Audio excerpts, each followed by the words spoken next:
Maharashtra assembly इंतखाबात में सियासी लीडरों की रस्साकशी उरूज पर है। औरंगाबाद में अवामी जलसे से खिताब के दौरान एमआईएम सदर असदुद्दीन अवैसी ने शिवसेना सदर उद्धव ठाकरे पर जहर अफशानी का इल्जाम आयद किया और कहा कि औरंगाबाद के अवाम इसका करारा जवाब देंगे। असदुद्दीन अवैसी ने तलाक सलासा बिल के ताल्लुक से एनसीपी के रोल पर भी तनकीद की। साथ ही अपनी तकरीर में पार्टी के लीडरों को आईना दिखाने से भी नहीं चूके। महाराष्ट्र असेंबली इंतखाबात अपने आखिरी मरहले में दाखिल हो चुका है। औरंगाबाद में एमआईएम के 3 उम्मीदवार मैदान में हैं। अपने उम्मीदवारों की कामयाबी को यकीनी बनाने के लिए एमआईएम सरबराह असदुद्दीन अवैसी औरंगाबाद के 3 रोजा दौरे पर है। शहर में पहले जलसे से खिताब करते हुए असदुद्दीन अवैसी ने शिवसेना सदर उद्धव ठाकरे के बयान का अपने अंदाज में नोटिस लिया और अपने मखसूस अंदाज में कहा कि उद्धव ठाकरे का जवाब अवाम देगी। तुमको कम से कम 21 अक्टूबर के दिन बताना पड़ेगा कि असदुद्दीन अवैसी कहां भी होगा, अगर इस दुनिया में मरेगा तो उसको औरंगाबाद में हम उसको दफनाएंगे इंशाअल्लाह ताला। मैं दफन होऊंगा इंशाअल्लाह ताला, मगर याद रखो जब तक जिंदा रहूंगा तमाम आरएसएस संघ परिवारों की आइडियोलॉजी को दफन करूंगा, उस वक्त तक नहीं दफन होगा। हालिया इंतखाबात में मजलिस के लीडरों के ताल्लुक से अवामी हलकों में कुछ नाराजगी देखी जा रही है। इसका नोटिस लेते हुए एमआईएम सरबराह ने पार्टी लीडरों को इंतबाह दिया कि गुरूर और तकब्बुर इंसान को खाक में मिला देता है। इस दौरान इन्होंने तलाक सलासा बिल की मंजूरी के वक्त एनसीपी के रोल को भी उजागर किया। मैंने पार्लियामेंट के ऐवान में खड़े होकर कहा कि अगर 3 मरतबा मैंने इसकी मुखालिफत की तो जिंदगी भर मैं इस कानून की मुखालिफत करूंगा, मगर राष्ट्रवादी कांग्रेस ने 3 मरतबा ट्रिपल तलाक कानून में मोदी हुकूमत का साथ दिया। अब आप फैसला कर लीजिए कि जो हमारी तहजीब, हमारी शनाख्त में जिसने मदाखलत की और हुकूमत के साथ वोट दिया, वो क्या रहबरी और क्या वोट के हकदार है औरंगाबाद के। अपने शोला बयानी के लिए मशहूर एमआईएम सरबराह इस मर्तबा पार्टी लीडरों के रवैयों को लेकर कुछ दिफाई मौकफ में नजर आए। पैटर्न गेट का जलसा गलतियों की तलाफी और मुस्तकबिल की राह हमवार करने की कोशिश के तौर पर देखा जा रहा है। न्यूज़ 18 उर्दू के लिए औरंगाबाद से अजहरुद्दीन की रिपोर्ट। और जैसा कि हमने आपको बताया कि औरंगाबाद में एमआईएम सरबराह असदुद्दीन अवैसी का 3 रोजा दौरा शुरू हो चुका है। असदुद्दीन अवैसी ने नवाबपुरा में नगीना मस्जिद के पास से पैदल रैली का आगाज किया। इस दौरान वो शहर के मुख्तलिफ इलाकों में पहुंचे। एमआईएम सदर ने शहरियान से बिलमुशाफा मुलाकातें की और एमआईएम उम्मीदवारों के हक में वोट देने की अपील की। इस दौरान कुछ इलाकों में असदुद्दीन अवैसी के काफिले पर इमारतों से फूल भी बरसाए गए तो असदुद्दीन अवैसी ने अपने बरजस्ता अंदाज में कहा कि फूलों की नहीं, मुझे वोटों की बारिश होना।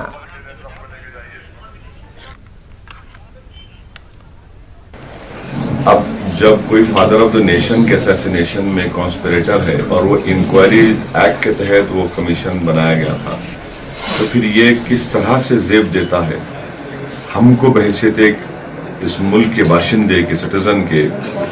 ये हमको तकलीफ दे बात है कि जो कॉन्स्पिरेटर है और कमीशन ऑफ इंक्वायरीज एक्ट के तहत एक कमीशन में ये बात कही गई, आप उनको भारत रत्न देना चाहते हैं। दूसरी बात, 2 नेशन थियोरी की बात सबसे पहले सावरकर ने की थी, उसके बाद जिन्ना ने किया थी।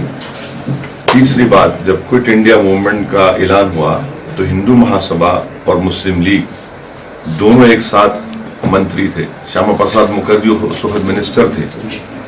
अब आप बताइए कि इन 3 चीजों को सामने रखिए आप, और कैसे आप किसी को भारत रत्न दे सकते हैं। महाराष्ट्र असेंबली इंतखाबात की तशहीरी मुहिम आखिरी मरहले में है। शिवसेना बीजेपी के लीडरान अवाम को फराहम करदा सहूलियात को गिनवाने में लगे हैं। दूसरी जानिब कांग्रेस ने भी जाफरानी मुहाज के खिलाफ जारहाना रुख इख्तियार कर लिया है। कांग्रेस और एनसीपी लीडरान जाफरानी मुहाज के 5 साला दौरे इक़्तिदार को नाकामी से ताबीर कर रहे हैं।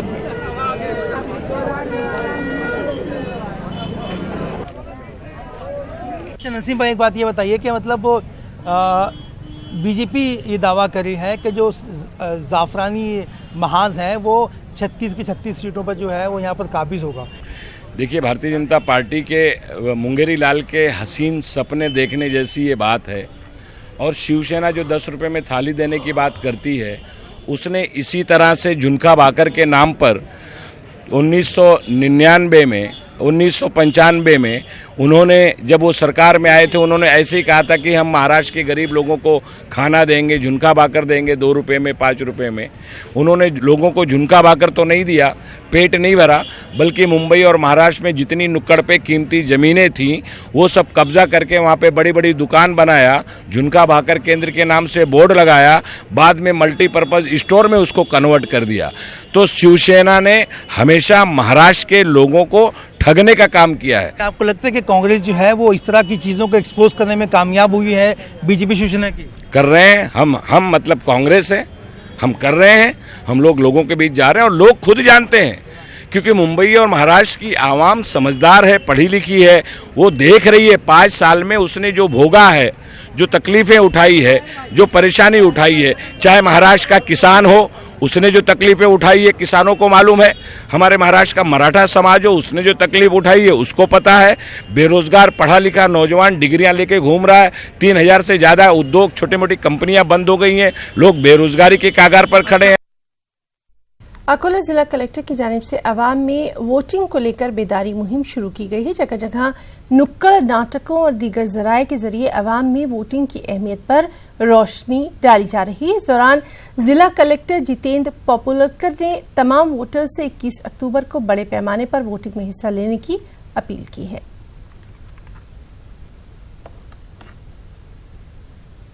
और वहीं महाराष्ट्र असेंबली इंतखाबात के लिए मुहिम अपने आखिरी मरहले में है, जहां लीडरान अब आम लोगों को खुश करने के लिए नए नए तरीके अपना रहे हैं। महाराष्ट्र में कलवा असेंबली सीट पर एनसीपी कांग्रेस उम्मीदवार जितेंद्र औहाड की हिमायत में आज कन्हैया कुमार ने तलबा के दरमियान बाकायदा गाना गाया। चल के यह देश है तुम्हारा, तो हम क्या चाहते हैं?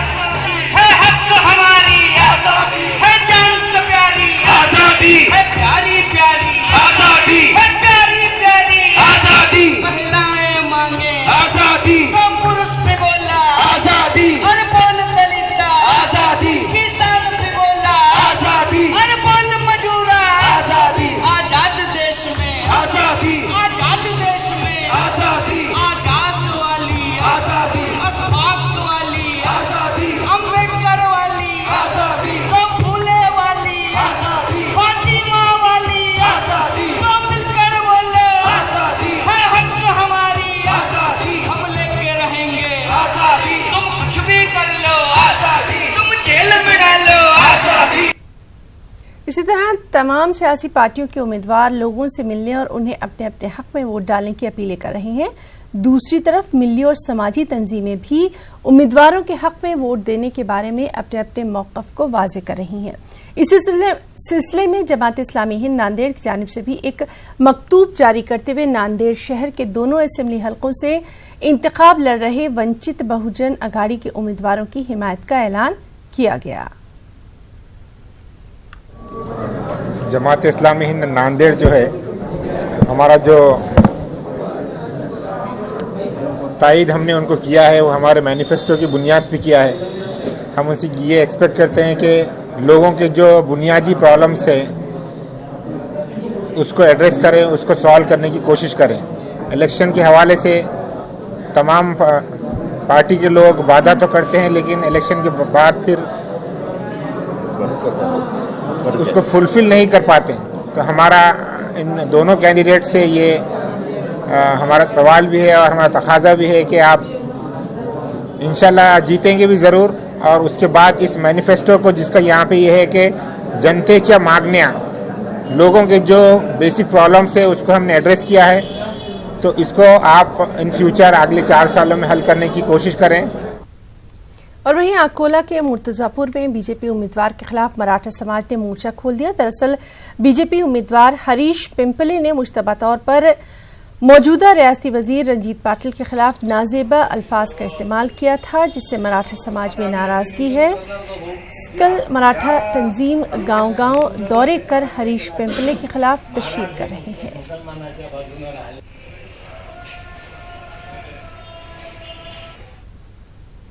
और अकोला जिले में मजलिस-ए-इत्तेहादुल मुस्लिमीन से वाहिद उम्मीदवार डॉक्टर रहमान खान ने अक़लियत समेत समाज के मुख्तलिफ तबक़ात के लिए मनसूबाबंद तरीके से काम करने का भरोसा दिलाया। बालापुर इंतखाबी हल्के में लोगों से वोट की अपील करते हुए रहमान खान ने कहा कि ये इलाका तालीम, रोजगार और सेहत के मामले में ज्यादा पसमानदगी का शिकार है। अगर वो कामयाब होते हैं तो इन तमाम मामलात पर ज्यादा जोर देने की कोशिश करेंगे।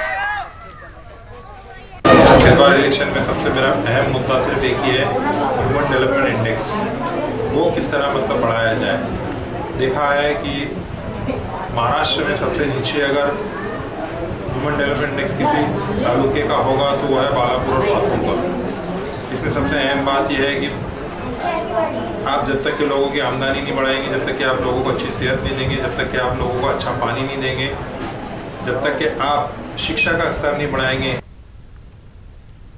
नाज़रीन, सियासी लीडर अपने अपने अंदाज में वोटर्स को लुभाने की कोशिश में है। फिरका परस्ती और इश्तियाल अंगेज तकरीरों से माहौल को खूब गरमाया भी जा रहा है। हरे और भगवे की आड़ में नफरत को हवा भी दी जा रही है। लेकिन इन सब के बीच, इन सब के दरमियान शहर का नौजवान, खासतौर पर कॉलेज स्टूडेंट्स आखिर क्या सोचते हैं? सियासी लीडरों के बयानात उनकी नजर में कितनी अहमियत रखते हैं? क्या वाकई संजीदा मुद्दों पर इस बार चुनाव हो रहे हैं या फिर ये तमाम मुद्दे अवाम पर सिर्फ थोपे जा रहे हैं? हमारे न्यूज़ 18 उर्दू के नुमाइंदे अजहरुद्दीन ने नौजवानों से इस बार के इलेक्शन में उनके तासुरात जाने। सरजमीन पर जो है एमआईएम ने कदम रखी और सबसे पहला जो बड़ा मुद्दा एमआईएम ने जो औरंगाबाद में नशा मुक्त अभियान करी। नशा मुक्त इसलिए क्योंकि आप देख रहे हैं पिछले महीने में जो है बहुत सारे शहर में जो है वाक़े हुए, इस वजह से जो है एमआईएम किस लिए लाइक कर रहे हैं हम, क्योंकि नशा मुक्त अभियान बोले तो इंसान आज जो न्यू जनरेशन है नशे का बहुत बड़ा आदी हो गया, जैसे सिगरेट, पूड़ी, बार जो भी है नशे के ड्रग्स वगैरह। तो इंशाल्लाह आने वाले दिनों में औरंगाबाद जो है नशा मुक्त मिलेगा। और जैसे कि अभी हमें माइनॉरिटी नहीं मिली है, बहुत से स्टूडेंट, मैक्सिमम स्टूडेंट को माइनॉरिटी नहीं आई, तो इसके ऊपर उन्हें कुछ करना चाहिए, कार्रवाई करना चाहिए, क्यों नहीं आई है। और अभी देखो डेवलपमेंट, और ये स्कॉलरशिप कब से नहीं आई है? मेरी स्कॉलरशिप 3rd ईयर से नहीं आई है और अभी मैं MSc 2nd ईयर में हूँ, 1st ईयर की भी नहीं आई। सबसे बड़ा है सर पानी और रोड, और लाइट का भी ऐसा मसला है कि बारिश है तो थोड़ी सी बारिश हुई नहीं तो लाइट चली जाती। स्मार्ट सिटी नाम के लिए है, वैसे सब औरंगाबाद खड्डे में चले गए। हमारा उम्मीदवार कैसा होना चाहिए? जो लोगों के बारे में सोचे और लोगों के बारे में सोचे, मतलब उनको एम्प्लॉयबिलिटी कैसे मिले, क्योंकि एम्प्लॉयबिलिटी नहीं मिल रही है। इसकी वजह से लोग आजकल चोरियां कर रहे हैं, चोरियां हो रही है, डकैती हो रही है। और एम्प्लॉयबिलिटी आएगी, मतलब मिलेगी, तो काफ़ी सारे लोग हमारे पैसे कमाएंगे और आगे बढ़ेंगे। ये थे आज़ाद कॉलेज के स्टूडेंट्स। इनका साफ कहना है कि शहर के असली मुद्दों पर इंतखाबात होना चाहिए, ना कि हरा और भगवा। कैमरा पर्सन तौफीक पटेल के साथ अजहरुद्दीन, न्यूज़ 18 उर्दू, औरंगाबाद। मारूफ शायर, मुसन्निफ और बुरहानी कॉलेज के साबिक सदर शोबा उर्दू कासिम इमाम ने महाराष्ट्र की ऐवान असम्बली में मुस्लिम नुमाइंदों की घटती तादाद के मुताल्लिक तशवीश का इजहार किया है। कासिम इमाम ने मुस्लिम मसाइल पर ऐवान असम्बली में बेबाकाना गुफ्तगू करने वाले और अक़लियती बिलखुसूस मुस्लिम कॉज के लिए लड़ने वाले नुमाइंदों को दोबारा असम्बली में भेजने की बात कही है। जो है हमारे साथ मौजूद हैं कासिम इमाम साहब, जो कि उर्दू के मशहूर शायर हैं। उन्हीं के अलावा जो है वो शोबा उर्दू में जो है वो सदर रह चुके हैं। कासिम इमाम की पहचान ये है कि उन्होंने जो है वो मुंबई, महाराष्ट्र के सियासी समाजी हालात को बहुत ही गौर से देखा है।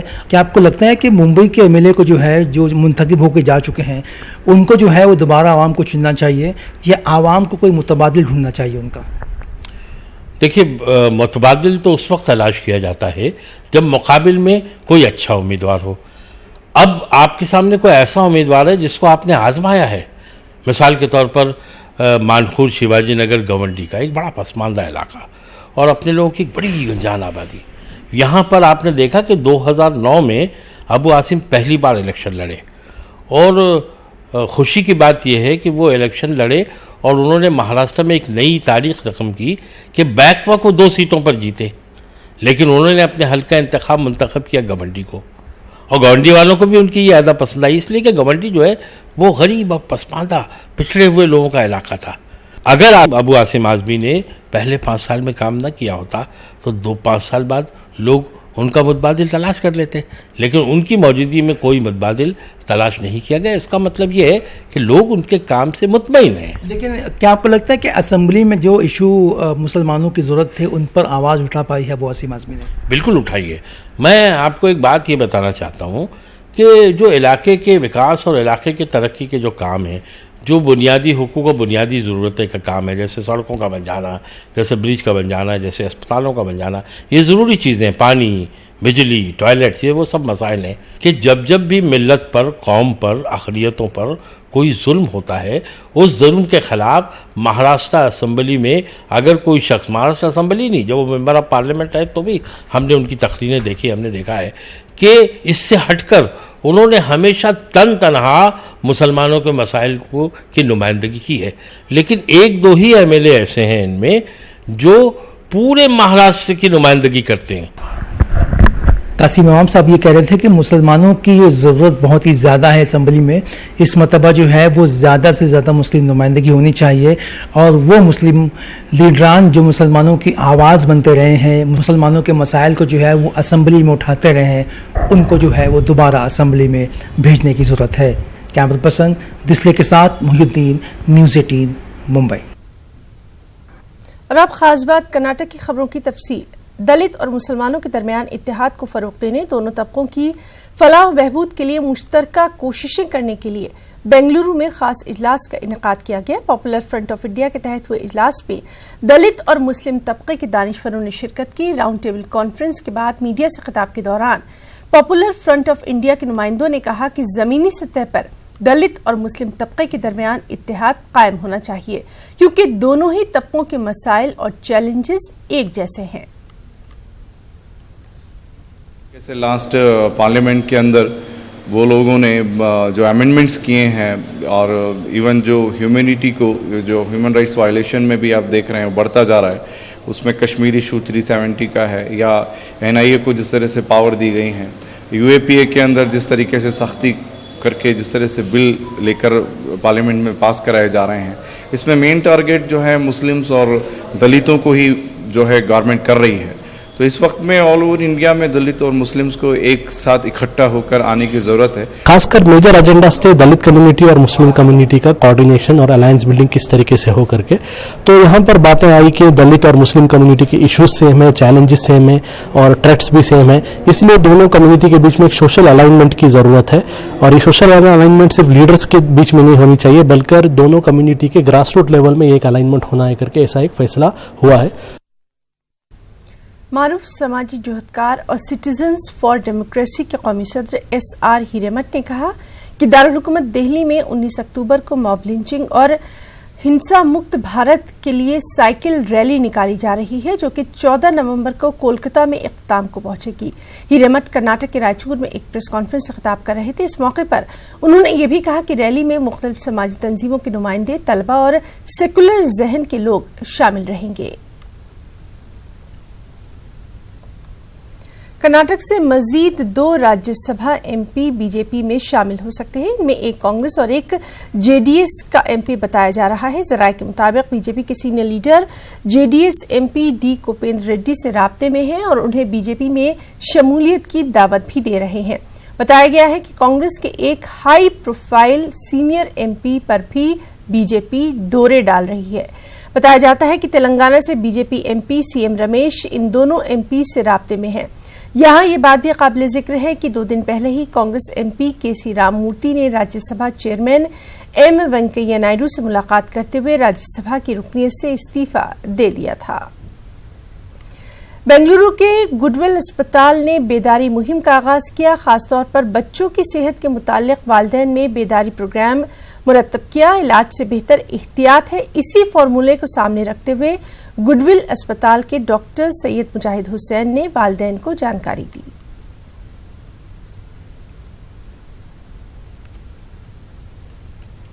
कर्नाटक के नायब वज़ीर-ए-आला गोविंद काजोल हैदराबाद कर्नाटक रीजन डेवलपमेंट के नए चेयरमैन होंगे।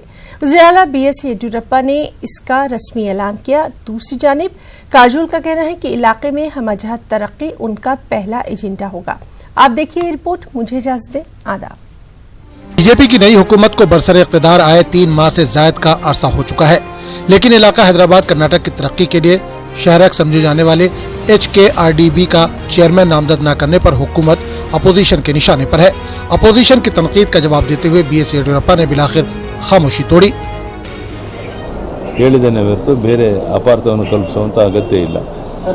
ಎರಡನೇದು ಹೈದರಾಬಾದ್ ಕರ್ನಾಟಕದ ಅಭಿವೃದ್ಧಿ ದೃಷ್ಟಿಯಿಂದ ನಮ್ಮ ಜಿಲ್ಲಾ ಉಸ್ತುವಾರಿ ಸಚಿವ ಗೋವಿಂದ ಕಾರಜೋಳ ಅವರನ್ನ ತಕ್ಷಣ ನೇಮಕ ಮಾಡ್ತೇನೆ। ಈಗಾಗಲೇ ತಡವಾಗಿದೆ ಇಲ್ಲಿ ಅಭಿವೃದ್ಧಿ ಕಾರ್ಯಗಳು ಕಲ್ಯಾಣ ಕರ್ನಾಟಕಕ್ಕೆ ನಮ್ಮ ಜಿಲ್ಲಾ ಉಸ್ತುವಾರಿ ಸಚಿವ ಗೋವಿಂದ ಕಾರಜೋಳನ್ನ ಇನ್ನೊಂದು 3-4 ದಿವಸದಲ್ಲಿ ನೇಮಕ ಮಾಡಿ ಇಲ್ಲಿರುವಂಥ ಹಣವನ್ನು ಸದುಪಯೋಗ ಮಾಡ್ಕೊಳ್ಳೋಕೆ ಏನೇನು ಕಾರ್ಯಕ್ರಮ ರೂಪಿಸಬೇಕೋ ಅದನ್ನು ತಕ್ಷಣ ಮಾಡೋದು। साल 2013 में UPA दौरे हुकूमत में आइन में तरमीम करते हुए हैदराबाद कर्नाटक को खुसूसी मुराद 371J का दर्जा दिया गया था। साथ ही हैदराबाद कर्नाटक के हमजहत तरक्की के लिए HKRDB का क़याम अमल में लाया गया था। रियासती हुकूमत HKRDB को सालाना 1500 करोड़ की इजाफी इमदाद देती है। ज़राए के मुताबिक बोर्ड के चेयरमैन के लिए ये लाजिम है कि वो जिला निगराकार वजीर हो और हैदराबाद कर्नाटक से मुंतखब हो। ताहम येडियुरप्पा हुकूमत ने दूसरी शर्त को मुस्तरद करते हुए मुंबई कर्नाटक के MLA के नाम का ऐलान कर दिया। इत्तेफाक से Govind Gulbarga district incharge minister है। ಅಧಿಕೃತವಾಗಿ ಹೊರಬಂದಿಲ್ಲ। ನನ್ನ ಉದ್ದೇಶ ಏನಂದ್ರೆ ನಾವು ಏನು ಬಳಕೆ ಮಾಡತಕ್ಕಂಥ ಅನುದಾನ ಈಗ ನಂಜುಂಡಪ್ಪನವ್ರ ವರದಿ ಹಿನ್ನೆಲೆಯಲ್ಲಿ ಅನೇಕ ವರ್ಷಗಳಿಂದ ಮಾಡ್ತಾ ಬಂದೀವಿ, ಅದರ ಅಭಿವೃದ್ಧಿ ನಿರೀಕ್ಷಿತ ಮಟ್ಟದಲ್ಲಿ ಆಗಲಿಲ್ಲ। ನಮ್ಮ ಉದ್ದೇಶ ಇಷ್ಟೇ, ನಾವು ಖರ್ಚು ಮಾಡತಕ್ಕಂಥ ಅನುದಾನ ಪ್ರತಿಯೊಂದು ರೂಪಾಯಿಯೂ ಕೂಡ ಆಸ್ತಿಯಾಗಿ ಪರಿವರ್ತನೆ ಆಗಬೇಕು। दूसरी जानिब कांग्रेस ने गोविंद को चेयरमैन बनाए जाने के ऐलान की मुखालफत की है। HKRDB के साबिक चेयरमैन व कांग्रेस के सीनियर लीडर डॉक्टर शरण प्रकाश पाटिल का कहना है कि बीजेपी को शायद हैदराबाद कर्नाटक इलाके के अपने MLAs की काबिलियत पर यकीन नहीं है। न्यूज़ 18 उर्दू के लिए गुलबर्गा से जवाद मीर की रिपोर्ट।